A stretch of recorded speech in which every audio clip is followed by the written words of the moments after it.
Welcome guys to our channel. শীতের সকালে বসে বসে ভাবছেন আজকে দুপুরে রান্নাটা কি হবে? চলুন ঝটপট আজকে আপনাদের দেখিয়ে দিই সুন্দর একটা রেসিপি। তো আজকে আপনাদের দেখাবো তাহারি রান্নার স্পেশাল রেসিপি। প্রথমেই কড়াইয়ে তেল দিয়ে আমরা আলুগুলোকে ভেজে নেব। আলুগুলোতে আমরা দেব জাফরান, হলুদ কিন্তু আমরা দেব না। জাফরান দিয়ে আমরা আলুগুলোকে ভেজে নেব। আলু ভাজা কমপ্লিট, ভাতটা চাপানো হবে। আমরা 4 জন লোক, সেই অনুযায়ী আমরা চালটা চাপিয়েছি। আপনি আপনাদের অনুযায়ী চালটা চাপাবেন। চিকেনটা রান্না করে নেব। চিকেনটার জন্য লাগবে, অবশ্যই চিকেন লাগবে। চিকেন আর চিকেনের জন্য লাগছে এই যে মশলা। এখানে আছে জিরে গুঁড়ো, ধনে গুঁড়ো, লাল লঙ্কার গুঁড়ো, এটা আছে কাশ্মীরি লঙ্কার গুঁড়ো, এটা আছে হলুদ গুঁড়ো, আর এটা গোটা গরম মশলা। পেঁয়াজ কুচি, লঙ্কা কুচি আর আদা রসুন বাটা। এবার কড়াইটা গরম করে দেওয়া হবে তেল। আমরা এখানে রিফাইন তেলটা ইউজ করছি, আপনারা আপনাদের পরিমাণ মতো তেল দেবেন।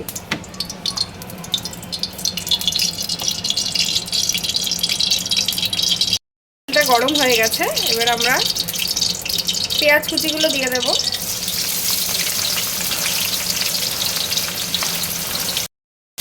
তারপরে পেঁয়াজগুলো লাল লাল করে নেব।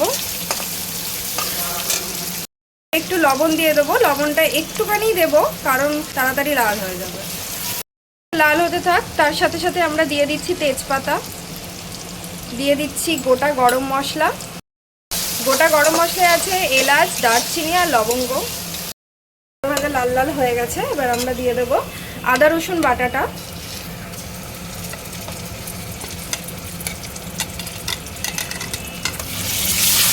আদা রসুন বাটাগুলো দিয়ে ভালো করে এবার কষিয়ে নেব। কিন্তু আমাদের ভাত চাপানো হয়ে গেছে, ভাতটা আস্তে আস্তে ওইদিকে হচ্ছে আর এদিকে আমরা কিন্তু কষানো হয়ে গেছে। এবার এক এক করে আমরা এই মশলাগুলো দিয়ে দেব।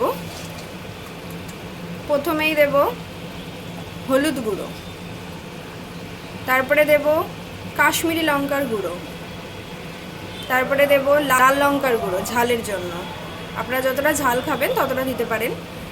তারপরে দেব ধনে গুঁড়ো, তারপরে আছে জিরে গুঁড়ো, জিরে গুঁড়োটা আমরা দিয়ে দেব। এরপরে এই মশলাটা ভালো করে কষিয়ে নিতে হবে।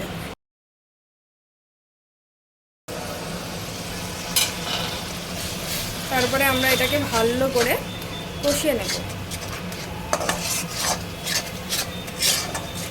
যত ভালো করে কষবেন তত কিন্তু রান্নার টেস্ট আসবে। মশলাটা এবার কষানো হয়ে গেছে, এরপরে আমরা দিয়ে দেবো টমেটো কুচি, লবণ দিয়ে দেবো। তাহারি রান্নার ভাতে দেওয়ার জন্য আমরা এই সবজিগুলো কেটে নিয়েছি। সবজিতে রয়েছে বিনস, গাজর, ক্যাপসিকাম এবং মটরশুঁটি। যেহেতু শীতকাল ওই জন্য মটরশুঁটিটা আনা হয়েছে। মটরশুঁটি দিলে রান্নার একটা আলাদাই স্বাদ। তো মটরশুঁটিটা আমরা এই মুহূর্তে দিয়ে দেবো ভাতের মধ্যে, আর বাদবাকি যে সবজিগুলো আছে ওগুলো একটু আগে তেলে ভেজে নিতে হবে, তারপরে ভাতের মধ্যে দিতে হবে। ভাতের মধ্যে আমরা মটরশুঁটিগুলো দিয়ে দিলাম। ভাতটা আগে কিন্তু আমরা চালটা চাপিয়ে মোটামুটি 15 মিনিট পর আমরা এই মটরশুঁটিগুলো দিয়ে দিলাম। ছিল সেরকমই হতে থাকবে, মাঝখানে শুধু মটরশুঁটিটা আমরা দিয়ে দিলাম। মশলা কষানো পুরো কমপ্লিট, এবার আমরা আস্তে আস্তে মাংসগুলো দিয়ে দেব।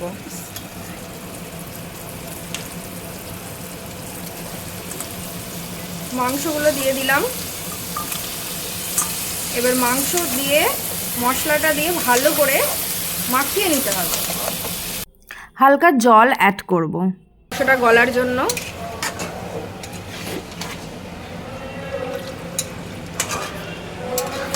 ঢাকা দিয়ে দিলাম।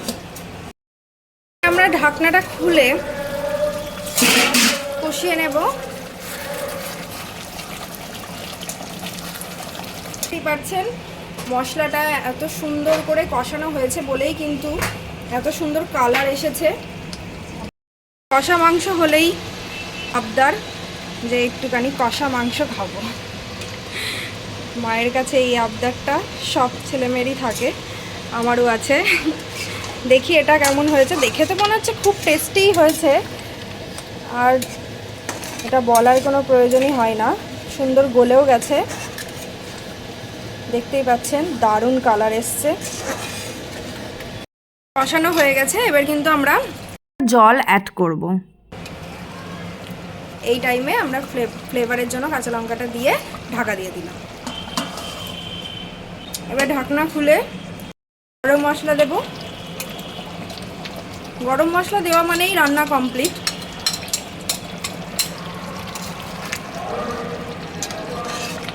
গরম মশলাটা দিয়ে দিলাম, ব্যাস আমাদের রান্না কমপ্লিট। রান্না বলতে আপাতত মাংস করা কমপ্লিট। ওইদিকে কিন্তু ভাত হচ্ছে, চাল কিন্তু ফুটছেই। ঢাকনাটা সরিয়ে একটু দেখে নিলাম, একটুখানি ফুটবে। মটরশুঁটি কিন্তু পুরো সব দেখা যাচ্ছে, বেশ ভালোই লাগছে। সবজিগুলো ভাজার জন্য কিন্তু আমরা দিয়ে দিলাম। আগেই বলেছিলাম সবজিগুলো একটু ভেজে নিতে হবে। লো ফ্লেমে কিন্তু আমাদের সব কাজ করতে হবে, লো ফ্লেমেই ভেজে নিচ্ছি। বেশি ভাজবো না, হালকা করেই ভেজে নেব অল্প তেলে। এর মধ্যে আছে ক্যাপসিকাম, গাজর, বিনস। এর মধ্যে একটু হালকা লবণ দিয়ে দিলাম।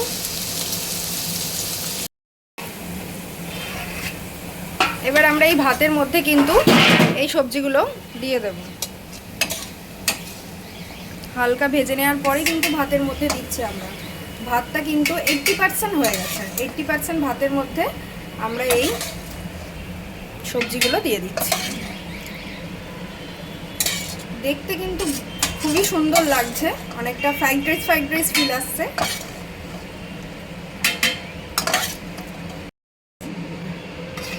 সব সবজিগুলো আমরা এর মধ্যে দিয়ে দিলাম। দেখতে কিন্তু দারুণ লাগছে, খেতে তো অবশ্যই ভালো তো লাগবেই। ইনশাআল্লাহ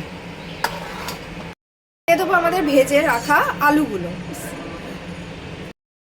পুরো রেডি করা চিকেনটা কিন্তু আমরা এর মধ্যে এবার দিয়ে দেব।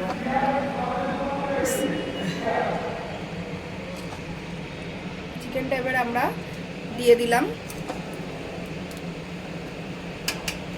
পুরো সবজি, আলু, ভাত এবং মাংস পুরোটাই কিন্তু এর মধ্যে আমরা দিয়ে নিলাম।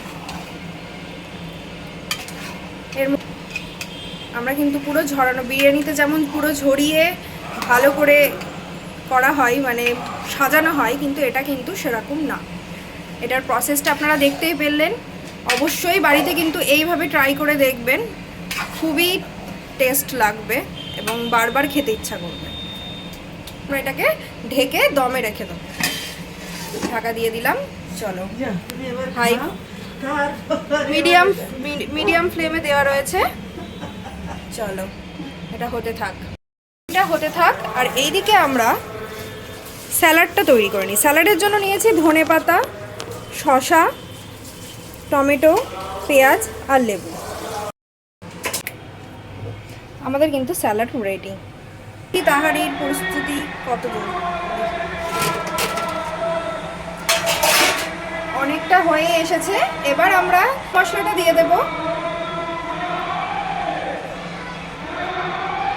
গরম মশলাটা দিয়ে দিলাম তাহারিতে। উফ, তাহারির যা গন্ধ বেরিয়েছে, দারুণ। এরপরে আমরা কেওড়ার জল দিয়ে দেবো 1 কাপ। এরপরে দিয়ে দেবো ঘি। কিন্তু এখানে 4 চামচ ঘি দিয়ে দেব। এটা কিন্তু বারবার রান্না করে খেতে ইচ্ছা করবে। এরপরে আমরা এটাকে মিশিয়ে নেব। বিরিয়ানি চাল কিন্তু না, বিরিয়ানি চাল তো দিয়ে দিলে তো বিরিয়ানি হয়ে যেত, তাই না? এটা তো বিরিয়ানি না, এটা তাহারি কিন্তু ভাতের চাল দিয়েই ভালো লাগে খেতে। আপনারা দেখতেই পাচ্ছেন, দেখতে দারুণ লাগছে। আমার কিন্তু রীতিমতো জিভে জল চলে আসছে। আপনারা কিন্তু অবশ্যই বাড়িতে এইভাবে ট্রাই করে দেখবেন, দারুণ লাগে। আপনারা ট্রাই না করলে তো বুঝতে পারবেন না, ট্রাই অবশ্যই করতে হবে। না ট্রাই না করলে তো কোনো জিনিসেরই মূল্য বোঝা যায় না। এরপরে আমরা স্বাদ মতো লবণটা ছিটিয়ে দেব। লো ফ্লেমে আমরা 5 মিনিট এটাকে ঢাকা দিয়ে রেখে দেবো। এই স্বাদকে অনেক গুণে বাড়িয়ে দেয় ধনেপাতা ও পুদিনার চাটনি। কিছুটা ধনেপাতা, এরপর রসুন কুচি আর আদা আমি পিষে নিয়েছিলাম, পেস্টটা স্মুথ হয়। তারপর দিয়ে দিলাম 2 কাঁচা লঙ্কা, নিলাম পুদিনা পাতা। দিয়ে দিলাম লবণ এবং লাস্টে দিয়ে দিলাম লেবু। এরপর এই সবগুলো দিয়ে সব উপকরণ একসাথে দিয়ে এটা ভালো করে গ্রাইন্ড করে নিলাম, দিয়ে সার্ভ করব। পুদিনা পাতার চাটনি, স্যালাড অ্যান্ড তাহারি। দেখতে যা লাগছে, এটা আমার বাপির জন্য সার্ভ করা হয়েছে। এই তাহারি কেমন লাগছে দেখতে এবং এই রান্নাটা অবশ্যই আপনারা ট্রাই করবেন। আর এইভাবে রান্নাটা ট্রাই করলে কিন্তু দারুণ লাগবে। আর চ্যানেলটা কিন্তু আমাদের সাবস্ক্রাইব করে দেবেন। এটা আমাদের আজকে ফার্স্ট রেসিপি তাহারি।